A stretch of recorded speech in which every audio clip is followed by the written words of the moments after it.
Hello, hello, hello, ladies and gentlemen. It's time. The first NFL slate is here. And if you don't know who I am, my name is Shook. I make videos for NFL. I make videos for NBA. All main slates. And then I'll have NFL showdown slates. Just all these videos, they go to this subreddit right here. It's called DF Sports with one S. And my username is Shook. I make updates with all the news that comes out. If we have news, some pretty important news we need to monitor here with Travis Kelce, who I don't expect to play. What did he tear?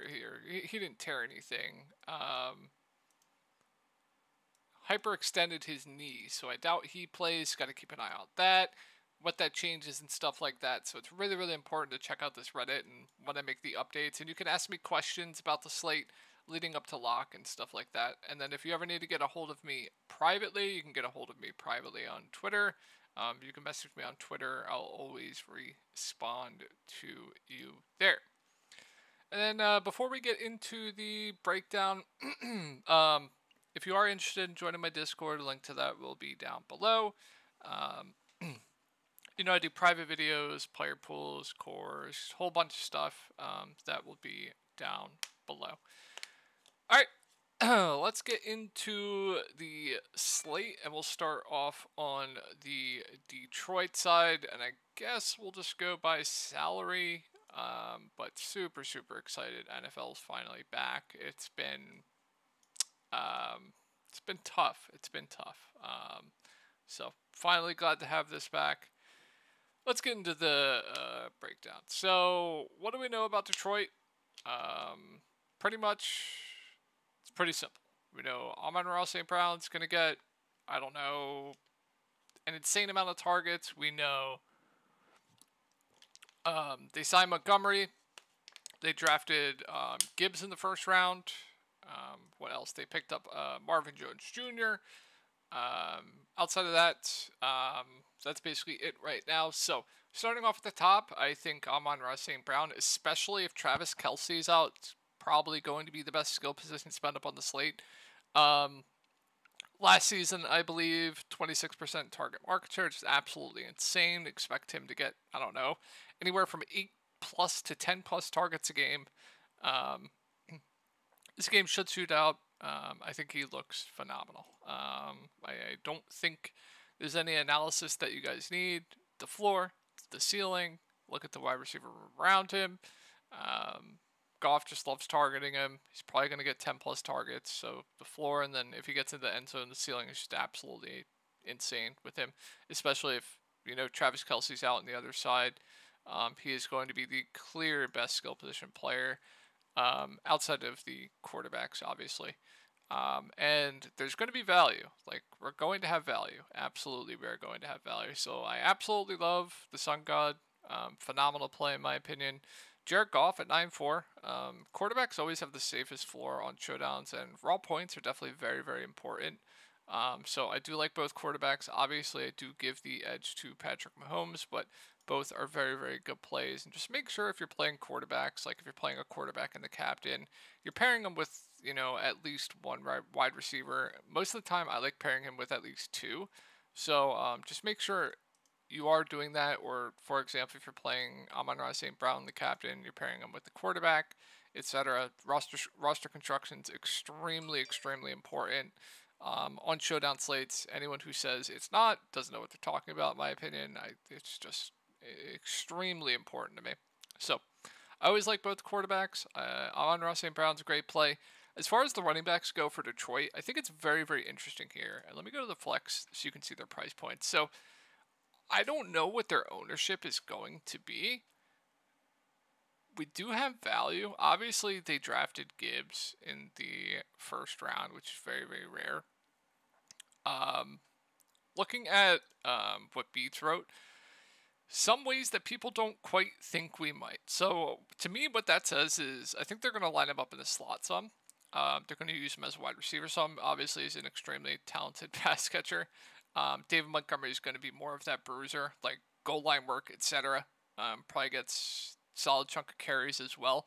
Gibbs more of that pass catcher, etc. So if I had to play one straight up, it would very, very clearly be Gibbs. I think he gets the most work. It's going to be interesting to see what his ownership comes in at that price point. So I think he's good play if he's going to be pretty low owned. Guess we'll have more of a gauge of that more towards lock. So I do like Gibbs. It might depend on his ownership though.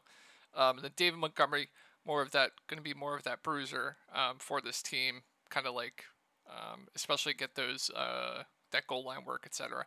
So probably be unowned in tournaments, maybe. Not entirely sure. So another interesting play for tournaments.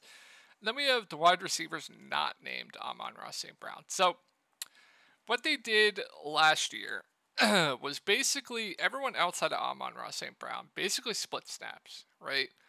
You had Reynolds play 55% of the snaps last year. You had Raymond play 49% of the snaps last year. So everyone besides Amon-Ra St. Brown, I think Marvin Jones Jr. will probably get the second most work, and then guys like Raymond, Reynolds, they'll also mix in quite a bit as well. And looking at their price points, we have Marvin Jones at 6'2". We have Reynolds and where's Raymond? And Raymond at pretty much close to Stoneman.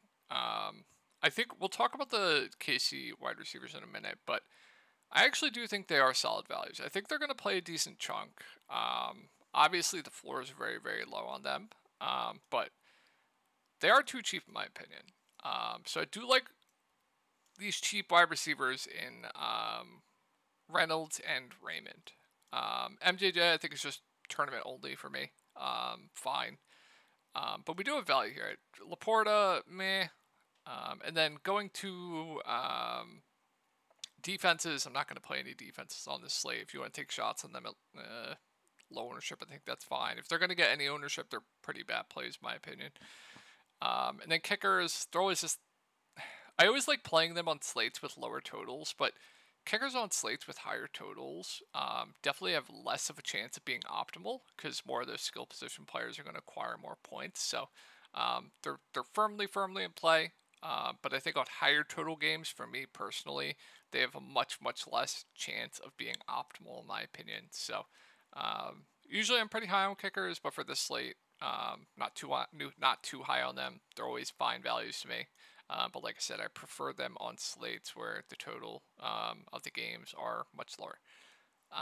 Outside of that, I think that's Detroit. I think my clear favorite plays are going to be Jared Goff, Amon-Ra St. Brown, and then I think the running backs are fine tournament plays, and then I like the cheap wide receivers here for Detroit. Now let's move on to KC. So news got to keep an eye on. Travis Kelce hyperextended his knee. If I had to guess, he isn't going to be playing here, but I guess we'll go over it both ways. And then Kadarius Toney is supposed to be good to go according to Andy Reid, but I would expect him to be pretty limited on snap count. So Patrick Mahomes, he's the clear best player on the slate, in my opinion. Highest floor, high ceiling. He looks phenomenal. Has the upside to go for like 30, 35 plus on any given night. Super high total. Yeah, he looks phenomenal to me. Travis Kelce, if he plays, obviously another guy kind of like Amon-Ra St. Brown where you can almost expect double-digit targets. And then if like insane ceiling as well. Just kind of the same thing with Detroit, looking at the wide receiver room around them. It's just basically these two guys. So if he plays, I like him. I don't expect him to play, though. Kadarius Toney, I just can't pay that price for him, and I expect him to kind of be on a pretty limited snap count. As far as the running backs go, it's just disgusting. Just absolutely disgusting. So Pacheco, I expect to get the most work. McKinnon will get some. You might even see CEH get some. It's just, they're going to use 3 running backs. It's pretty disgusting. CEH, nothing more than a tournament dart for me. Same with McKinnon. Same with Pacheco. I think I prefer the Detroit running backs over them. And then going over the wide receivers. So this is where it gets pretty interesting with Watson being $200. $200.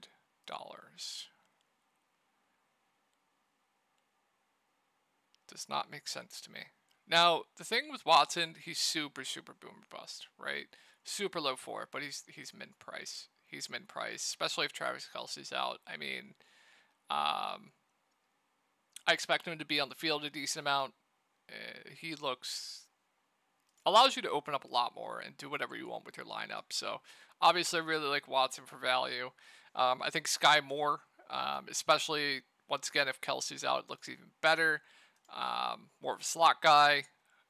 He's too cheap in my opinion. I like Sky Moore quite a bit. MVS, another guy that's kind of more boom or bust. He's probably my least favorite of the group. But another guy that has a tremendous ceiling that I have a ton of interest in for tournaments. I think my favorite, obviously outside of Watson, is going to be Sky Moore. Rice, if you want to take darts there, fine. But start the season as a part-time player. According to Beats, he's not going to be on the field a ton that I've read. So that opens up, like I said, more for Watson, Sky Moore, etc. I just don't understand the pricing with these wide receivers. So I really like Sky Moore. I really like Watson as a punt. But like I said, super boomer bust. I think MVS is solid, but once again, he's super boomer bust. Like,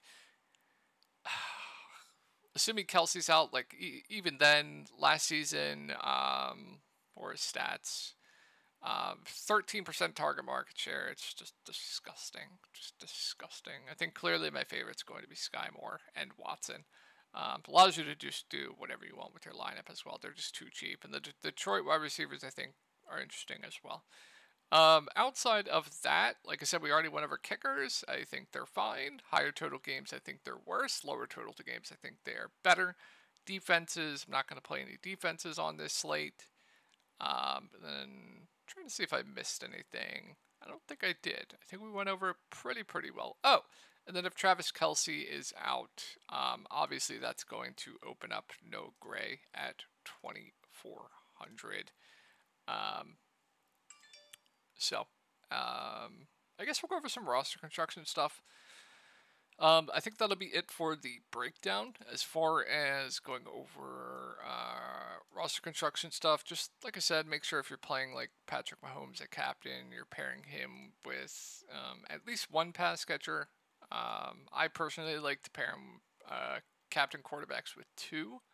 And then if you're playing a captain wide receiver, or like God forbid Kelce plays, which I don't think he will, or if like you're playing Noah Gray, just make sure you're pairing him with Patrick Mahomes. Like what I like to do if I'm playing like a captain wide receiver, I don't know if I'd play Watson at captain. It's definitely viable, but I don't know if you'll need the money to do that. We'll just throw Sky Moore there for now. I personally still like to pair them with two. So pairing Moore with another wide receiver from this team, like throw Watson in there.